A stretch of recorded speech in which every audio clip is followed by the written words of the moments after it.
Nicholas Brisbane over my husband's dead body is not entirely accurate.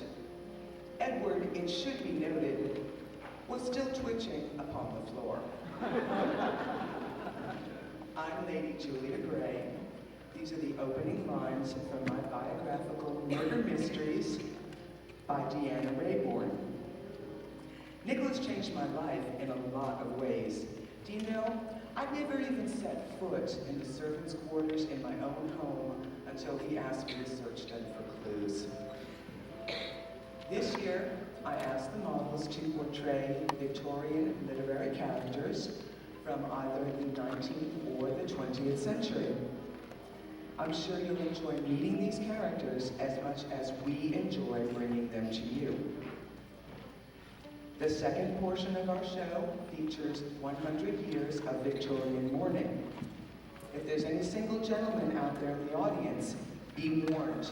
I've been told several of our widows are desperate to change the color of their gowns. Pity poor Miss Havisham. Her suitor, whom she discovered was only after her significant fortune, abandoned her at 20 minutes to 9 on their wedding day. From that moment on, she remained secluded in her decaying mansion, wearing her wedding gown and leaving the wedding cake uneaten on the dining room table. It is possible that Miss Havisham was modeled after a Miss Eliza Donnithorne of Sydney, Australia. Her story was very similar to our unfortunate heroine.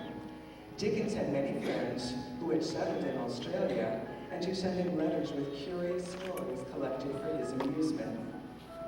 Thal took her interpretation of Miss Havisham's gown from a woodcut illustration in an early edition of Great Expectations. It is constructed of antique white silk taffeta with 2 different types of lace trim. This is a typical of an 1812 or Regency gown. It features a high waist and gathered neckline. Her straw bonnet is trimmed with matching fabric and features a cluster of vintage flowers over a band of lace. Thank you, Val.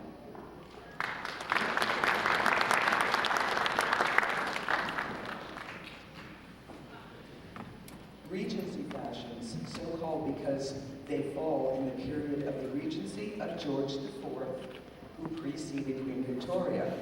They were a radical departure from previous eras.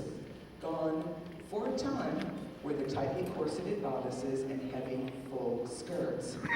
Instead, women wore light, flowing gowns with simple trims. An interesting side note, when the English ladies began to adopt the fashions from their French sisters, they found it necessary to add large shawls in order to brave Britain's more strenuous climate. This spurred the growth in an industry in a town known for their beautiful woven goods, Paisley, Scotland.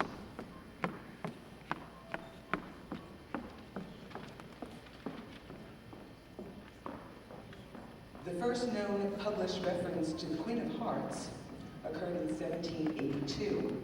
However, there is some evidence that the familiar stanzas about the Queen and her wayward tarts were in addition to an older poem. The story was told and retold throughout the 19th century, but gained new popularity after its inclusion in Lewis Carroll's Alice's Adventures in Wonderland in 1865. One of the Queen's hobbies in this book is playing croquet with flamingos